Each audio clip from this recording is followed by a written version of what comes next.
নতুন ফুটবল মৌসুমের শুরুটা দুর্দান্ত হয়েছে বসুন্ধরা কিংসের। মোহামেডানকে হারিয়ে জিতেছে চ্যালেঞ্জ কাপ, পরে চট্টগ্রাম আবাহনীর বিপক্ষে 7-0 গোলের বড় জয় দিয়ে শুরু করে প্রিমিয়ার লিগ, এবার সামনে ফেডারেশন কাপ।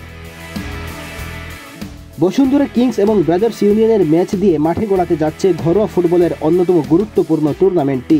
2 ডিসেম্বর মঙ্গলবার কুমিল্লার শহীদ বীরেন্দ্রনাথ দত্ত স্টেডিয়ামে দুপুর 2:30টায় শুরু হবে ম্যাচটি। তবে ঘরোয়া ফুটবলের গুরুত্বপূর্ণ এই টুর্নামেন্টের মাত্র একদিন আগে ক্রিকেট পিচ উঠানোর কাজ শুরু করেছে ভেন্যু কর্তৃপক্ষ। যদিও গুরুত্বপূর্ণ এই ম্যাচের আগে ভেন্যু পরিবর্তনের জন্য ফেডারেশনের পক্ষ থেকে অনুরোধ করা হয়েছিল, তবে ব্রাদার্সের কর্তৃপক্ষ নির্ধারিত ভেন্যুতেই খেলতে অনড়। Double million offer, Walton fridge কিনে পেতে পারেন 20 লক্ষ টাকা, রয়েছে কোটি কোটি টাকার নিশ্চিত উপহার। টুর্নামেন্ট শুরুর একদিন আগে ক্রিকেটের উইকেট ওঠানোর কাজ শুরু করায় মাঠ অনেকটা অপ্রস্তুত। এই অবস্থায় শুরু হচ্ছে ম্যাচ। যদিও ব্রাদার্স কর্তৃপক্ষ সব দায় চাপাচ্ছে ফেডারেশনের ঘাড়ে। তাদের প্রশ্ন, ফেডারেশন কি মাঠ না দেখেই খেলার সময় ঘোষণা করেছে? ব্রাদার্সের ম্যানেজার আমির খান বলেন, মাঠের জন্য ফেডারেশন 1.5 মাস মৌসুম পিছিয়েছে। মাঠ খেলার উপযোগী না থাকলে খেলা শুরু হয়েছে কেন? সূচি অনুযায়ী যেখানে খেলা সেখানেই হবে। ম্যাচের পরিস্থিতি উভয় দলের জন্যই সমান থাকবে। প্রিমিয়ার লিগের 10টি দল 3 ভেন্যুতে খেলবে ফেডারেশন কাপের ম্যাচগুলো। পেশাদার লিগে কুমিল্লাকে হোম ভেন্যু হিসেবে বেছে নিয়েছে আবাহনী ও মোহামেডান।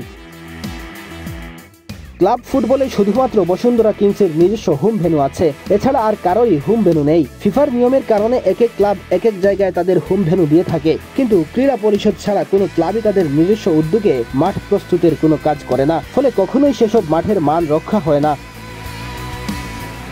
2018-19 মৌসুমের আগে ক্লাবগুলো বঙ্গবন্ধু স্টেডিয়ামের বাইরে অন্য ভেন্যুতে যাবতীয় কাজ করত। সে সময় এক এক ক্লাবের সামর্থ্য ও ইচ্ছে অনুযায়ী কাজ হতো, ফলে নির্দিষ্ট মান রক্ষা না হওয়ায় বড় ক্লাবগুলো অভিযোগ করত।